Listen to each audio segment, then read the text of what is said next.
Greetings. We ready? Yes. Greetings. This is a very special episode of the Capitol B.0.0.M. Boom! Live public radio show featuring the Liminal Collective.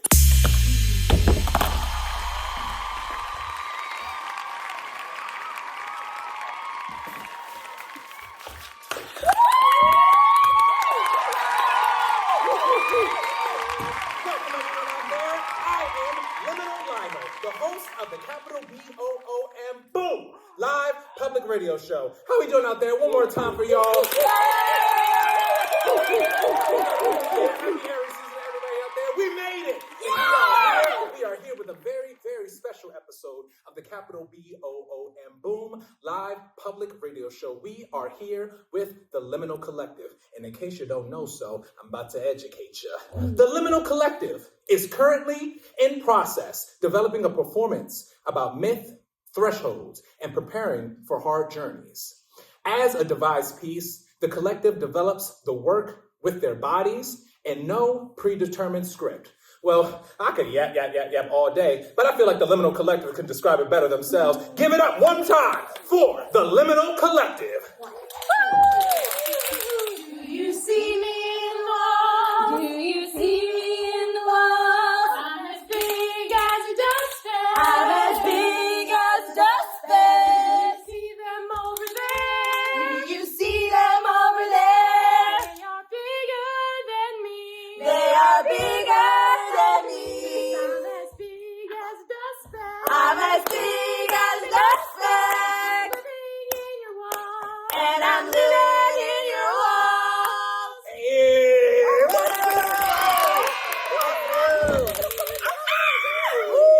Oh, y'all is bringing that energy already to the radio show. I appreciate it. Well, my name is Liminal Lionel. I'm not quite sure what liminal means, but I figure I just started off with the first official question. What is the liminal? What is the liminal? Educate me, please. I'm ignorant.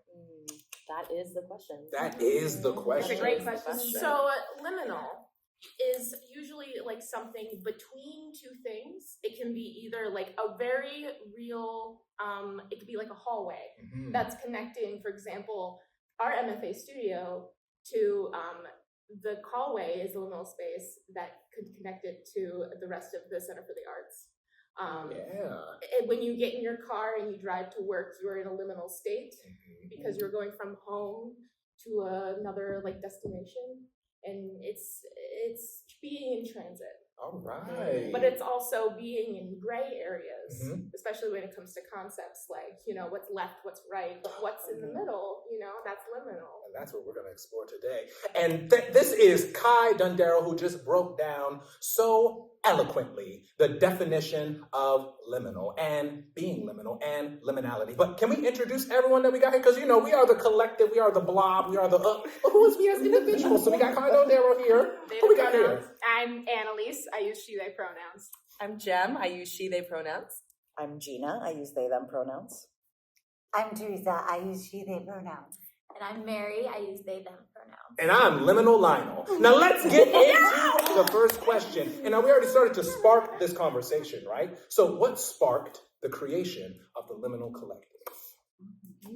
So there's this thing called a graduate program.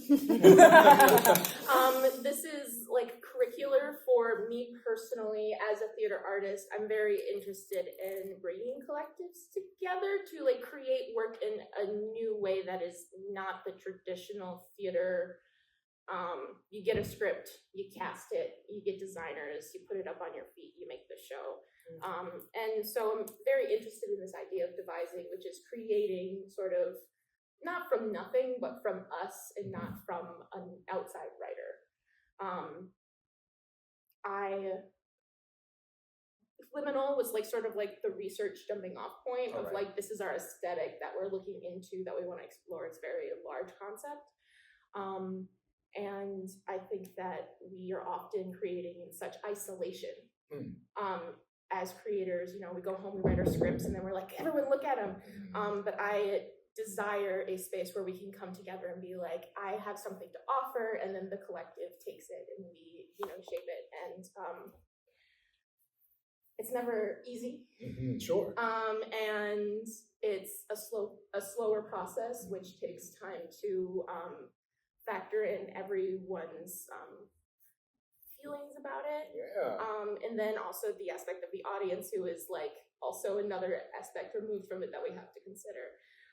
Sure, yeah. But for me, Mhm. it's about the process of caring for the artists as they're creating it. Got it. That's a big old spark. You would consider all of that just from the spark of that ember? Go ahead. All right. So now that Kai done sparked it and created this, how are we catching this fire? What a collective, I want to reach out to everyone else. Like, what are we doing with this warmth, with this heat, with this fire? Well, we create a space definitely that allows us all to feel empowered to bring forward our art. Our art. Who's from Baltimore? And Kai has so graciously been a great spearhead in all of this. They asked if we could all bring in a myth or story of some kind, whether that be a myth that we are inspired by, a familial myth that happened, myth that happened in our family that can tie to something else, et cetera, et cetera. And we were able to take our own concepts, write for them, devise them in the space, and expand and contract upon them, which has been very fun, very nice. And Yeah.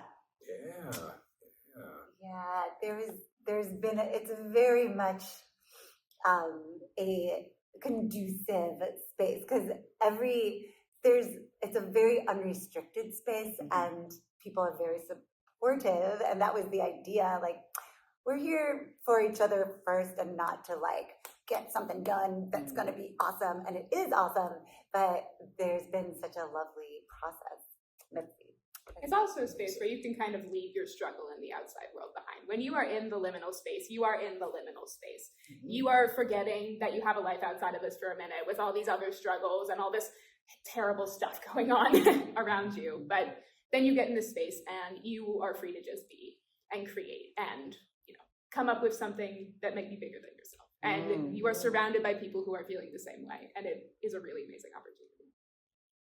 That makes me so happy to hear. You make me happy to hear. You do! What the heck?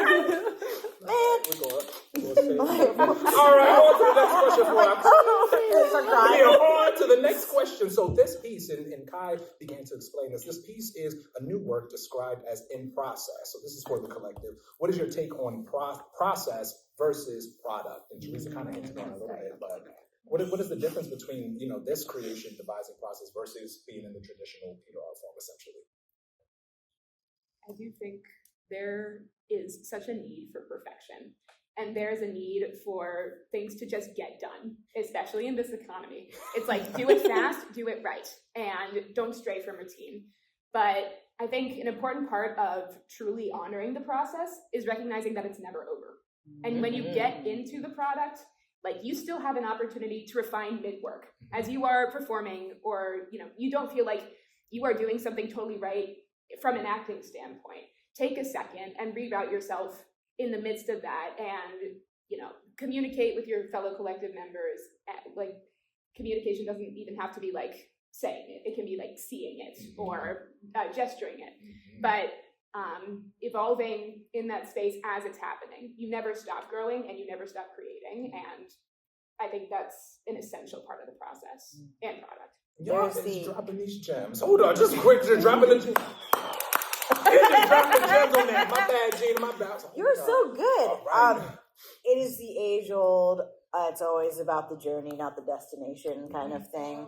And the process means so much more than the product itself, especially for an artist. I think as an artist, it's really important to take the time in the process for honing yourself as an artist.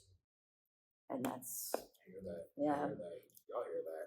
Come on. My hope for the process, and also just like listening collective, because I said this out loud, I don't know, is that it will give you a little bit more confidence in your own art. I mean, some of you have it, and some of you, are gaining it, and but like, to know that the hierarchy of theater doesn't have to contain you as much, although it takes a collective and people to care for you.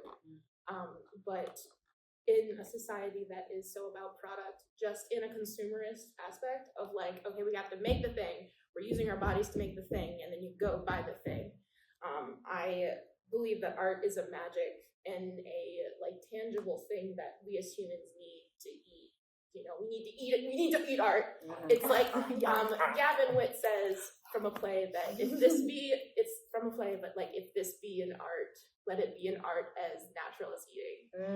And That's so nice. I can't remember which That's one, delicious. but our Gavin Witt was like that. But I'm like, that's what I want it to feel like when we're making art, that it's like, this is a health food for our bodies.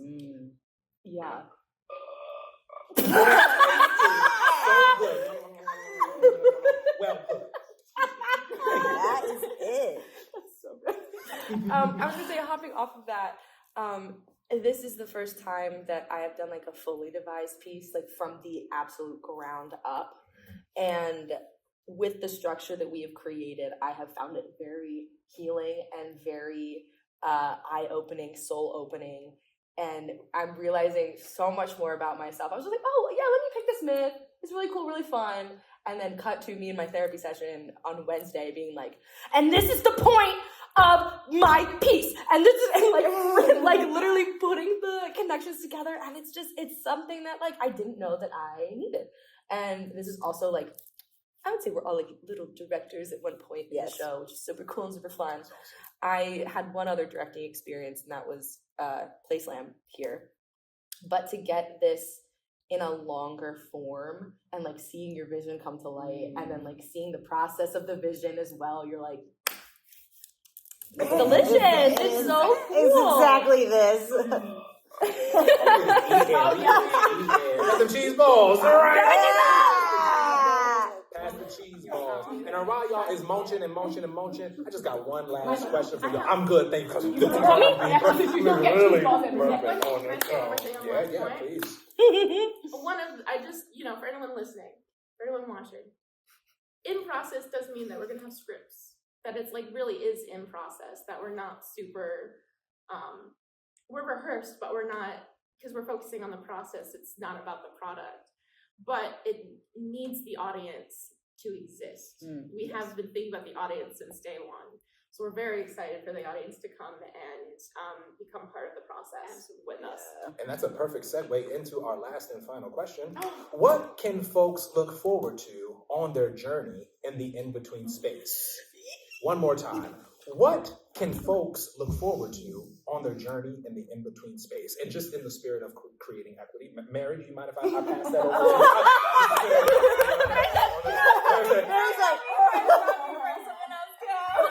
Oh, my bad, I'll take the spirit back. No equity. All right, the question again. What can folks look forward to on their journey in the in-between space? Since we are focusing on the audience reception. Maybe we're talking like a little teaser. I think that you can look forward to self-reflection. Yeah. I think there's a large element of self-reflection that goes into each of the stories that we've picked. And what journey are they going through? I think because we put so much of ourselves into what we are doing, it will reverberate with the audience as well. And they will think, how does this reflect with me as well? That is a natural thing that happens when any audience is watching, listening, et cetera, to something. I know it happens to me for sure. I'll watch something and I'm like, wow, this is my life has changed. Yeah, literally. I see theater. Exactly. I'm like, anyway, I digress. We're here. Yes, and I'm always like, wow, this is so pertinent to what's happening in my life right now. Can you believe? You know. So I hope that is something that happens in that process. Yeah. Whenever I describe this piece to people, I'm like, everyone is wild. It is a wild group of people. Let me tell you, it is wild. That like the process has been wild, and it does feel like things get. I mean, it's not like screaming wildness nonstop, but there's death, there's gods interacting, but there's like the liminal between real and unreal. Mary. What are some things you're gonna be Do we want to spoil it? Oh, do we want to Do we spoil wanna it? spoil Mary has a big secret. No! You have to come to find out.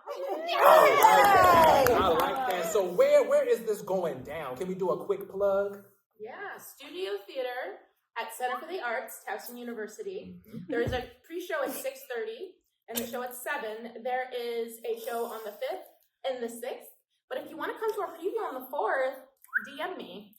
Galaxy on Instagram, GAILIX. We'll put that in post-production. We'll do that. Well, before we wrap it up, I just want to say thank you so much, folks. The intention that you're setting for this performance alone is moving me. I mean, you know, Liminal Lionel is just, you know, a little animated, but for real, the intention that you're setting behind this performance, I'm already receiving it. I cannot wait to be in that in-between space. And are there any last closing remarks? I mean, I know we've been yapping, but is there anything else that we'd like to leave, you know, either for yourself or for folks listening? What would we like to say in closing remarks? I dare say that this process has been very fruitful. How did I not see that coming? This process is a mountainous task. I know what's going on here. Someone say something else. Oh, and the one thing that we'll definitely have to look out for. Fabric. Strawberry! Christine, our friends, Sock and Leaf, tell them we're looking for them. Please. Right now. Yeah. We gotta come back. They're very They were the ones who rescued us. We must go search the Capitol. We have to go search the probably Capitol. there. Well, I want to say thank you so much, Liminal Collective. You can catch them here at Towson University, April 4th through the 6th, in the in-between space. Give it up one time for the Liminal Collective. And stay tuned, because we're about to have a very special episode of the Capitol B.0.0.M. Boom live public radio show, the variety show featuring the Liminal Collective. Stay tuned. Go